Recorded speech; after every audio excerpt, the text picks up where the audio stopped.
Hello everyone, welcome. Did you hear the news? Brand new weapon was added to Halo Infinite. Now I know we all just deeply care about Halo Infinite content drops in the year 2025, but for real guys, this time it's different, or so I've been told that their latest operation, Last Stand, is good.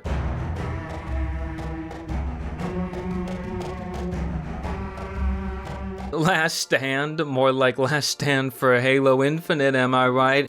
We got a new weapon that isn't like what we got with the fuel rod cannon, so you don't have to worry about the liquid in your eyes boiling from staring at it. They took a twin-barreled shotgun, stuck the head of a gravity hammer at the end of it, and behold, the Mutilator. My god.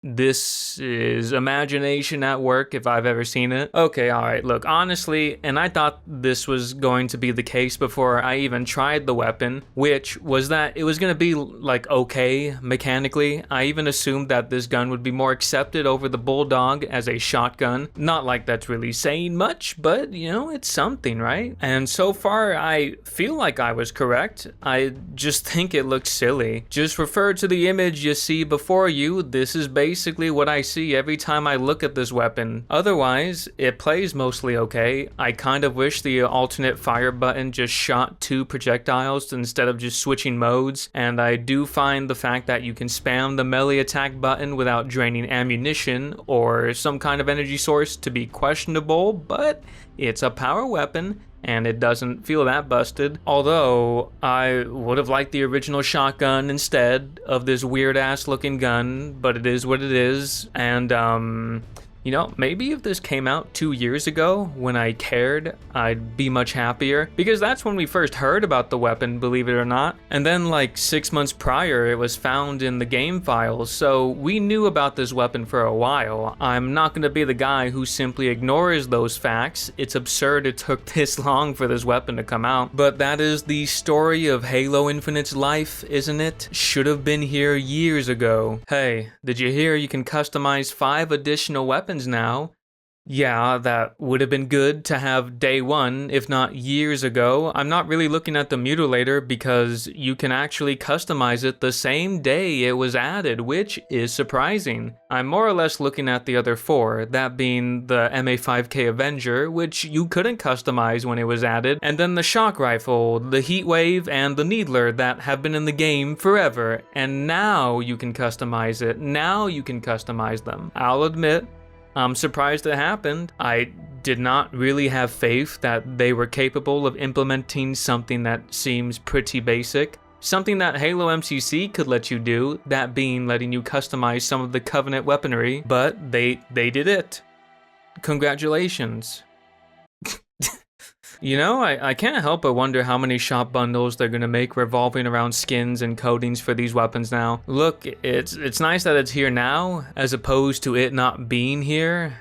I guess. The UI still has not been updated because now I have to scroll from left to right even more. Whenever I want to swap the colors of my weapons, you know, I wanted to wear dark green today and I want my weapons to match my drip. I gotta spend several minutes doing so for each individual weapon because, yeah, one day we'll get an update for the UI to where it's not like Netflix. Well, anyway, speaking of things that should have been here way sooner, I see that they finally updated the exchange. As in, you can buy cosmetics that were rotated out of the exchange months ago. I remember complaining about this whenever they implemented the exchange, and you know what? I just thought it was a no-brainer. Why wouldn't you want your new players to hop in and see the entire catalog of cosmetics they can earn, and tell them they will always have the opportunity to earn them, even if the event or operation, as they are called now, ended months or years ago? Well, I mean, they mostly remedied that problem. Not every single cosmetic is here, but it's a start.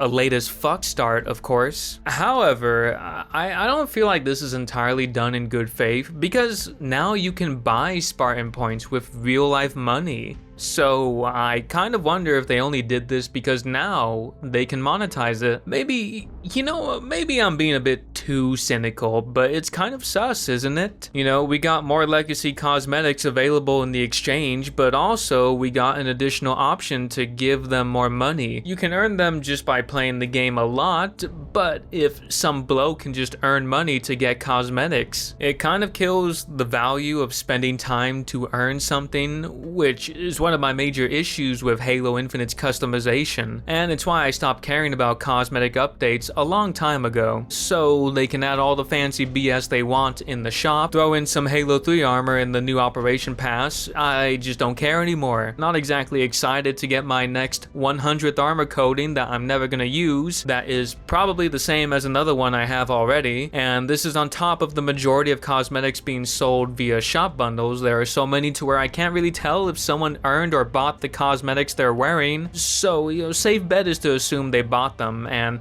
I ain't gonna be one of those people buying them. I'm not paying $10 to cosplay as that one character no one cares about, and no, you can't sway me with chibi Sergeant Johnson, freaking skeleton crew working on the game apparently, but charges $20 to $30 for shop bundles, like as if the game is getting supported in a timely manner with dev-made content. No, it's not. That's why these prices are ridiculous. $10 for a squirt gun. I can get 2 real-life squirt guns delivered to my house for $10 through Amazon. Could probably get them cheaper if I went down to retail to buy them, honestly. Why would I reward 3 for 3 $20 to $30 or less for taking 2 years to develop a new gun, taking years to implement more shit that should have been here much sooner, on top of feeding me Forge-made content that was made mostly by a fan and not the developers themselves? Oh, right, I should probably talk about that. There was one thing I was genuinely interested in. It wasn't Mutilator Juggernaut, which, it's a fine mode. I don't have any issues with it. It's Juggernaut. But with the Mutilator and a grapple shot, you can easily assume how it's gonna play. I had some fun with it, believe it or not. I would play more of it if I could stomach playing Halo Infinite for more than 2 to 3 hours a month. I'm not really interested in talking about that. I was mostly interested in the new firefight mode called Battle of the Academy. It's a linear firefight experience that is supposed to simulate a campaign mission-like experience. Now, I will correct myself. 343 apparently made one of these maps, which is it's a rare thing to see. Granted, it was made in Forge mode, but it's not entirely fan-made content. But yeah, I was curious to see how it was, since I believe Halo needs to tap into the PvE side of their games, and well,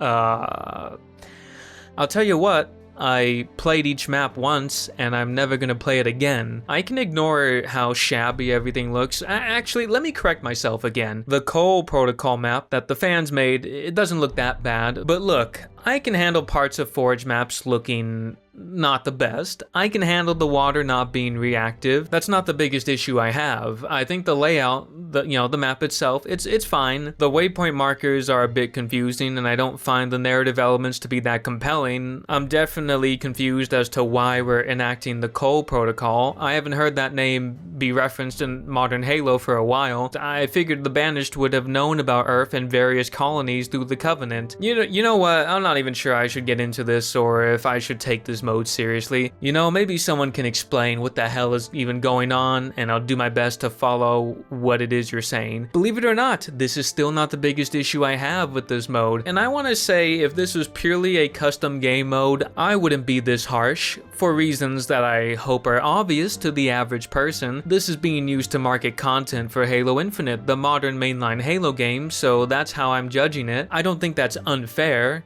So, the biggest problem I have, I hope you're ready for this, it's too easy. I swear to God, there is basically no fail state for the mode. You can die and respawn within 5 seconds. It doesn't matter. There are no lives, no extended respawn timers, no down mechanic as in you die and you need a res from your teammates. Like, what the hell is this? If I can't lose, what's the point of playing? I mean, I guess I can get experience and challenges done, but I'm freaking falling asleep over here. Why should I care about trying my best to stay alive and win? It doesn't matter that much. Am I gonna just pretend that I can lose when I can't? It's probably fine if you're playing it for the first time, but after that, what's the motivation to do so again? Now, I assume this should be easily fixable. You just punish the players for dying. Like, you make it so they can actually lose. It's crazy that this needs to be suggested. Like, I feel like I'm going insane. Am I crazy? Did I queue into the wrong playlist or something? Did I miss a difficulty setting? Someone please tell me I'm wrong and correct me right now. I appreciate what they're going for. I like the premise, but what the hell, man? Even if they add difficulty variants later on, just why are they not here day one of a new update for the game? You know, when you introduce more paid cosmetics where you want the players to buy them. I mean, some people will do so anyway. It is what it is. So, yeah, that's the new update, guys. I feel like I was lied to when I heard that 343 cooked with this update. I find it hilarious that everyone is surprised that 343 managed to achieve the bare minimum with an update, but I heavily disagree with this update being mostly good. Like, there's no shot I'm gonna play this again the next day or the next day. I'll come back next month whenever they do a new operation. And I hope I convinced you to not play this game and that you should play something else. Obviously, I didn't cover everything, but this is the meat of the Last Stand operation. Apparently they brought back, like, what, Ricochet for the sniper rifles? It's kind of funny that they could bring this back, but they couldn't make the Fuel Rod projectiles bounce like it's supposed to. Man, this game is so silly. Anyway, it's been a while since I made a video about Halo Infinite. You know, I was bored. I felt spiteful enough to open up my editing program for a bit for Halo Infinite. So I hope you enjoyed my thoughts. Yeah, I'm gonna go back to Space Marine 2 if you don't mind. I'll see you guys next time. I hope you all enjoy the rest of your day.